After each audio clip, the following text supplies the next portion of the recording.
देश में पिछले 24 घंटे में कोरोना वायरस से संक्रमण के 826 नए केस सामने आए हैं और संख्या 12,759 हो गई है।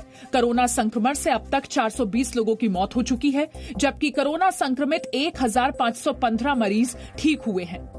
17 राज्यों के 27 जिलों में पिछले 14 दिनों में किसी भी नए व्यक्ति के कोरोना वायरस से संक्रमित होने की खबर नहीं है। देश के 325 जिले ऐसे हैं जिनमें अब तक कोरोना का कोई भी केस नहीं आया है।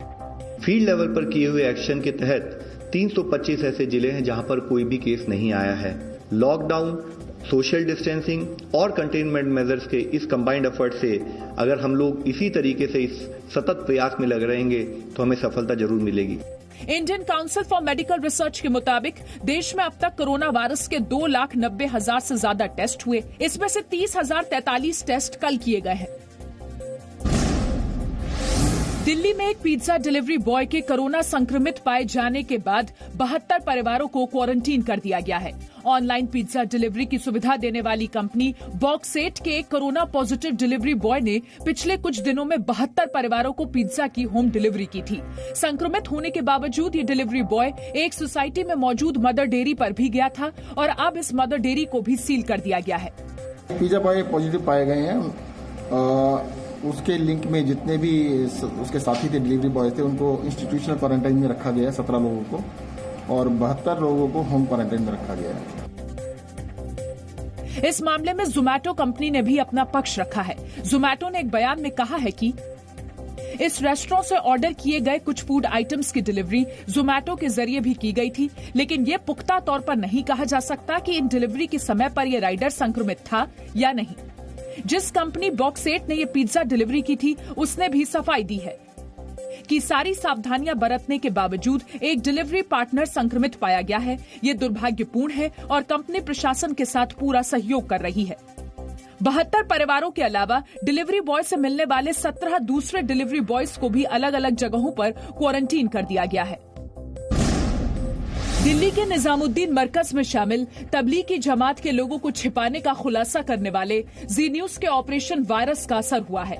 दिल्ली पुलिस स्टिंग ऑपरेशन में मौलाना गुलाम सरवर के किए दावों की जांच करेगी। स्टिंग ऑपरेशन में मौलाना गुलाम सरवर ने दावा किया था कि लॉकडाउन के दौरान उसने तबलीगी जमात के 15 लोगों को निजामुद्दीन इलाके से बाहर निकाला था। मौलाना का दावा है कि उसने जमातियों को निकालने के लिए कर्फ्यू पास का इस्तेमाल किया। स्टिंग में मौलाना सरवर ने यह अजीब दावा भी किया कि भारत में प्रधानमंत्री मोदी की वजह से कोरोना वायरस आया। देश में सबसे ज्यादा कोरोना संक्रमित मरीज महाराष्ट्र में हैं। यहां कोरोना संक्रमित मरीजों की संख्या बढ़कर 2,919 हो गई है। महाराष्ट्र में कोरोना से अब तक 187 लोगों की मौत हो चुकी है, जबकि 295 मरीज ठीक हुए।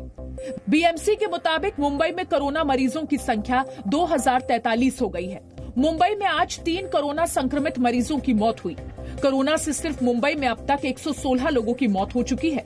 मुंबई में कोरोना के सबसे बड़े हॉटस्पॉट धारावी में 86 लोग कोरोना संक्रमित हैं।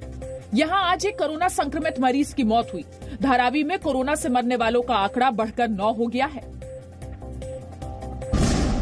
दिल्ली में पिछले 24 घंटे में कोरोना के 17 केस बढ़े हैं। दिल्ली में कोरोना संक्रमण के मामले बढ़कर 1,578 हो गए हैं। यहां अब तक 32 लोगों की मौत कोरोना से हुई है, जबकि 42 मरीज ठीक हुए हैं। दिल्ली में कोरोना संक्रमण को रोकने के लिए 57 कंटेनमेंट जोन बनाए गए हैं। इन इलाकों में ऑपरेशन शील्ड चलाया जा रहा है। केंद्र ने दिल्ली सरकार को कोरोना संक्रमित मरीजों के इलाज के लिए प्लाज्मा थेरेपी को मंजूरी दे दी है। और अब अगले 3-4 दिन के अंदर हमारे डॉक्टर्स इसका ट्रायल करेंगे और ट्रायल करके देखेंगे कि ये कितना सफल होता है। मुरादाबाद में मेडिकल टीम पर हमले के आरोपियों पर एनएसए यानी राष्ट्रीय सुरक्षा कानून के तहत कार्रवाई की गई है। उत्तर प्रदेश के मुख्यमंत्री योगी आदित्यनाथ के निर्देश के बाद ये कार्रवाई हुई है।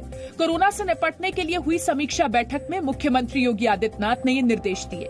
योगी आदित्यनाथ ने कहा कि पुलिस और स्वास्थ्य कर्मियों पर कोई हमला करे तो उसके खिलाफ एनएसए और आपदा प्रबंधन अधिनियम के तहत कार्रवाई की जाए। मेडिकल टीम के साथ पुलिस को भी भेजने का निर्देश दिया गया है। इस बीच मुरादाबाद में मेडिकल टीम पर हमले का नया वीडियो सामने आया है, जिसमें पुलिसकर्मी पत्थरबाजी से बचकर भागते हुए दिखाई दे रहे हैं। पुलिस ने इस मामले में 7 महिलाओं समेत 17 लोगों को गिरफ्तार किया है। बीजेपी विधायक ने कहा है कि बाकी बचे दोषियों को भी बख्शा नहीं जाएगा। ड्रोन के जरिए नजर रखी जा रही है। उन कैमरा की सहायता से भी सब लोग चिन्हित हो गए हैं। उन लोगों के खिलाफ कठोर कार्रवाई जिला प्रशासन पुलिस द्वारा की जा रही है और कुछ लोगों को उसमें एनएसए के तहत भी उनके खिलाफ कार्रवाई होगी। कांग्रेस ने सरकार की कार्रवाई को सही बताया है।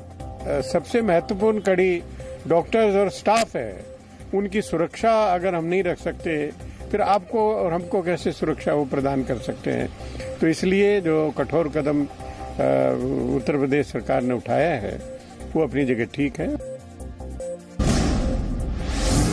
कांग्रेस सांसद राहुल गांधी ने कहा कि लॉकडाउन कोरोना का इलाज नहीं है। लॉकडाउन हटने के बाद फिर से वायरस फैलने लगेगा। राहुल गांधी ने ये बात वीडियो कॉन्फ्रेंसिंग के जरिए हुई एक प्रेस कॉन्फ्रेंस में कही। Is that a lockdown is like a pause button. A lockdown is in no way a solution to the COVID virus. It is as if you've hit pause and stopped the virus in its tracks until the lockdown. When we come out of the lockdown, the virus is going to start its work again. इस बयान के बाद BJP नेता राजीव प्रताप रूडी ने आरोप लगाया कि राहुल गांधी के पास दूरदर्शी सोच की कमी है। कहीं बहुत जो स्पष्टता होनी चाहिए एक नीति निर्धारक में, उसका अभाव पूरी तौर पर दिख रहा था।